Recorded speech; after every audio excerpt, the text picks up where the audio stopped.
Hey everybody, it's Erin and welcome back. We are going to do some more Christmas cards for my swap. Woo! Okay, now I got this amazing stamp set in from Waffle Flower and it's to make a plaid, it's called Plaid Play.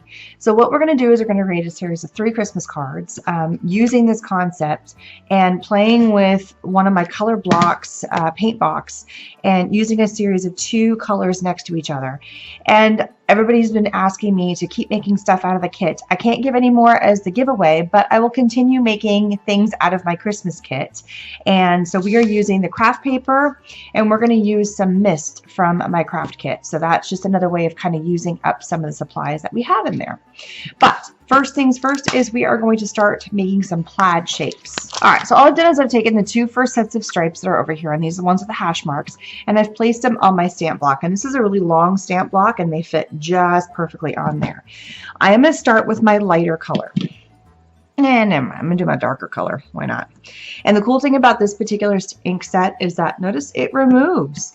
So you don't have to keep them all in the line. I can pull out whichever color I actually want to work with at the time. We are going to die cut stars. So all I need is 3 stars because it's 1 star per card. So I just need to make my plaid fit kind of in this space. I'm going to end up making a heck of a lot more than I actually need, but that's cool with me. We're making a background paper basically. So I'm just going to go ahead and ink up my stamp. I'm keeping with pretty traditional Christmas colors. I've got red, I've got green, a couple of colors of green, white, and craft. Just keeping it simple. Let's not go all crazy on this. Put this back. I'm going to make some more. I just want to get started.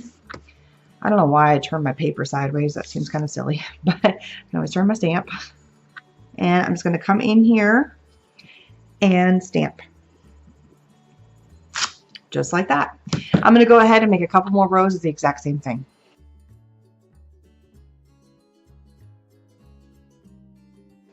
All right, I think I can get 3 stars out of that.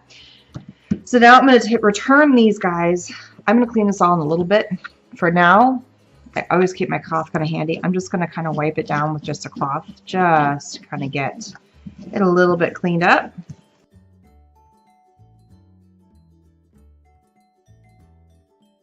All right, so now I've taken the solid lines that you can see here and I've layered them on here. And I'm going to take the next ink, I'm going to pop this guy down, and I'm going to take this light color ink that you see here, and I'm going to do these first 3, just these ones. And then I'm going to take the one on the other side, this pretty color right here, and I'm going to do these 2. And then what I'm going to do is I'm going to come in and I'm going to stamp going across. And I did it long enough that I actually can stamp going this way. I'm just going to need to do it twice. So here I come in and you get that plaid effect. And I'm cool if it's not a super clean, whatever, it's fine because we're going to just be cutting up. I'm going to be laying this and I'm going to get that. So you're not going to even notice the fact that sometimes it's going to be a little bit. And I can place my stars wherever I darn well wish. So I'm going to go ahead and ink up the same colors and then stamp the section below.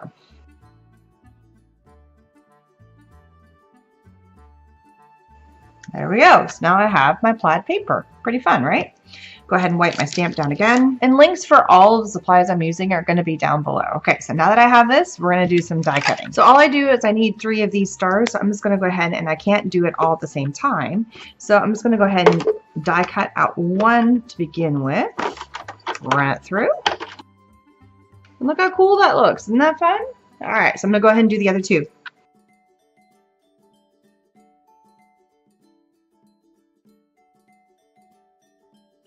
All right, I actually had made enough and the stars were small enough. I was able to get 4, so why not make 4 cards?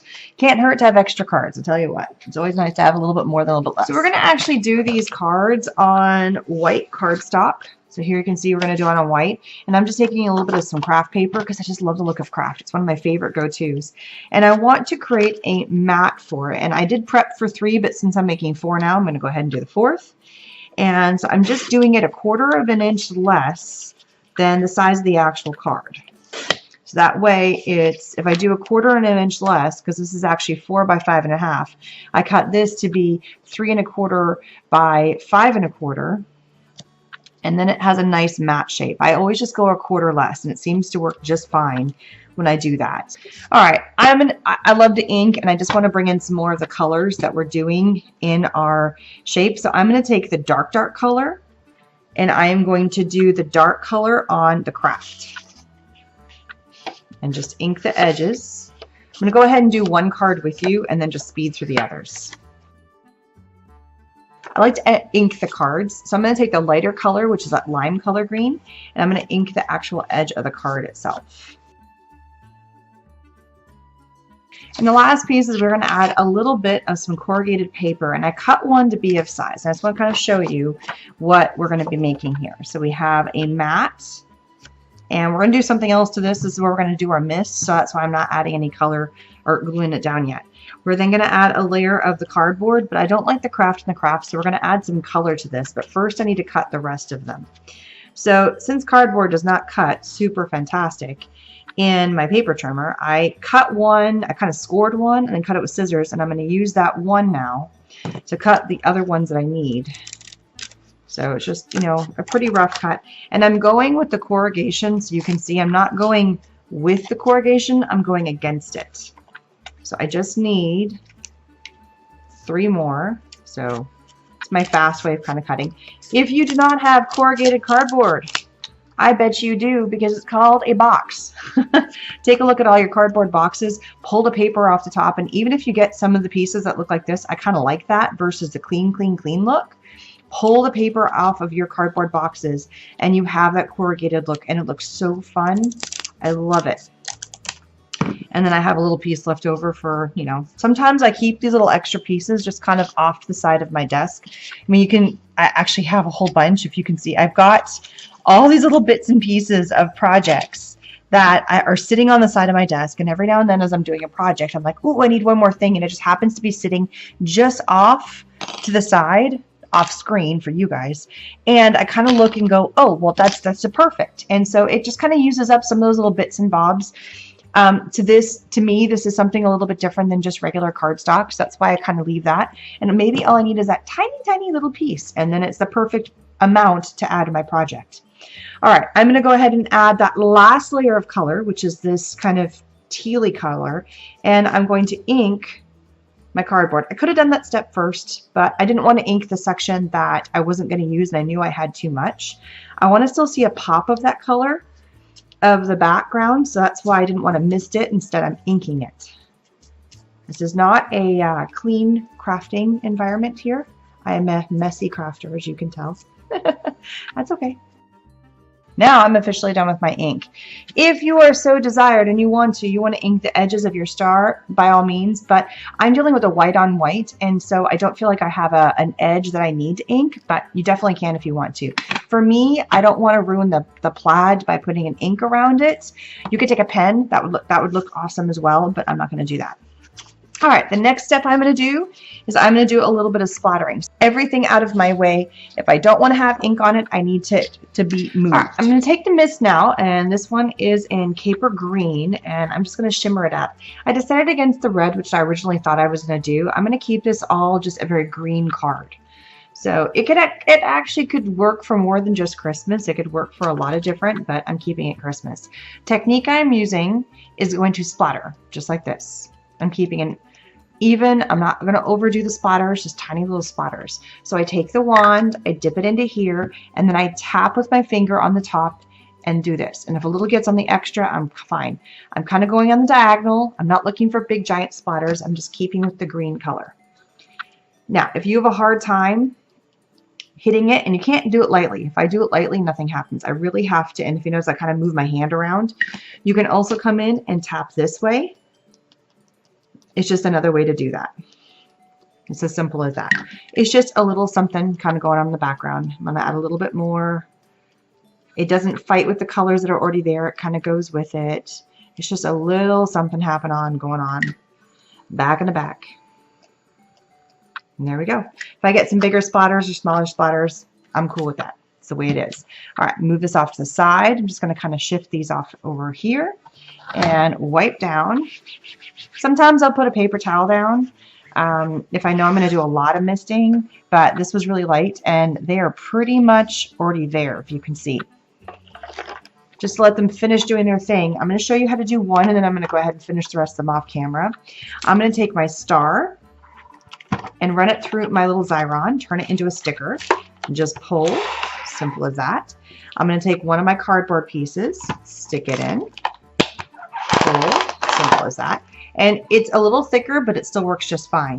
And then I'm going to take a little section of that cardboard piece that I saved, same cardboard, and I'm going to run it through. And I'm going to go ahead and run it. I could have run it next to it to save some space. And I'm going to show you, and I'm going to end up using that for all the rest of my projects as well. So at this point, I'm going to take one of my card bases and stick it to my card. Just like that. And now you get all those pretty colors of green all coming together. When you do the rest of them, you can definitely run them all at the same time and line them all up together. I just was doing one card just to kind of speed up the video. Take it and make sure you get all that good sticky. Look at all that amazing good sticky that's on there. You want to have that. Make sure it's on there. And just line this up. And I like lining it up at the bottom of the card. I'm not a big fan of taking your card and splitting it in half. I either like lining it up on the side. I like it when it's in thirds and quarters. And here's the purpose of this little guy. So what I'm going to do is I'm going to take this off. Now this whole thing is sticky, and if I stick this down right now, it's going to stick and it's going to leave a bow. I don't know if you guys can see that or not. It's almost flat, but it bugs me. I want it to be more three-dimensional. So I'm going to pull up the little corners here, just like this. And I'm going to take this, and it is sticky on one side. As you can see, it's all shiny. All that good stickiness is there. I'm going to take my stickers, or my scissors, can't talk today, and I'm just going to trim off some little sections like this. It's sticky on the bottom, so I'm going to stick the bottom down, and then I'm going to stick the top, which already is sticky, the top of the star, to that piece and then push down. It's creating a foam dot. Isn't that awesome? So think about how you are creating an extra amount of space to your card. And don't squish too much, otherwise you're going to push it down. It's creating that extra dimension. It's already exactly the same width. It already has sticky on it because I ran it through my Xyron. So I'm creating some really easy foam dots. Cardboard is such an easy way with your Xyron to create little foam squares, but they're not foam, they're just pop dots, but they're cardboard dots. Simple, simple, simple. Look how easy that is. Put that one off to the side for the rest of them. Pick this guy up. This guy really didn't need a whole lot. I might just shove this right next to it. Then this one's bugging me, so I'm going to lift him up and move it in as well because I don't want to see it. I want to hide it. I don't want to see it. Move a little bit in. The Xyron adhesive's got a little bit of wiggle room before it becomes permanently set, and there it is. So I was playing around with a little bit of some twine and then a couple of my clips that are in my kit as well. And I thought that I would do a couple of different things. One of them, I just did some swirls. So I'm going to show you how I did each of these, and it's just super simple. And because it's a clip, I don't even need an extra adhesive. I mean, it's that simple. The first one is the bunny ears. So you take your two little finger, you take your little bunny ears, and then you tie an overhand knot. Simple as that. If you have a different way of making a bow, that's fine. The reason why I do it this way is because when I tie it tight and I get the loop ears to the tightness that I want, when I pull tight and pull the feet down, my loops are at the bottom and my tails are at the bottom. Loops are at the top, tails are at the bottom. That's the word I'm looking for. So it's super simple to do that. And since I did this one with the white clip, I'm going to take the green, and notice because I've got so many greens, all greens work, right? And I'm just going to trim my tails after I apply my clothespin. So here's a little clothespin. Because these are already kind of popped up a little bit, I'm just going to take my clothespin and I'm just going to clip it on. If you are so inclined that you want to glue this little thing down, that is fine. You can easily do that. But I love just the ability that it's just kind of on there. I don't want this to be too loose. I want my little pieces to come out. Actually, I want to make this a little bit bigger. And because I haven't glued it down, I can still play with it. I'm going to take my little loops. And if I make my loops a little bigger, I actually like the way that the tails sit. So I'm cool with that. For this one, I did the same thing. I took some of that twine, took some strands, and this time I went loop, loop, and I did way too much. And second loop, I went a little bit bigger. do that again. First loop I'm going to make smaller, second loop I'm going to make a little bigger. And then for this one I am going to cut because I know I'm not going to use that much. Come in here, take my white clothespin, and there we go. So it's taken a very plain type of card and just done one little more thing. Add that little touch in the corner of the star. You could do a button in the corner. You could do a clothespin. You could leave it plain. They look really sweet plain. I mean, there's lots of fun things you can do with it. The emphasis is still on the star, which is that plaid that I spent time making all that paper and die cutting it out. Everything is emphasizing back to that one point, and it's just adding a little bit of something. So it's kind of that rustic farmhouse, little bit of something. It's got a little dimension to the card. So if you want a flat card to mail, I would leave this piece off. But if you're going to hand deliver this, it's cool.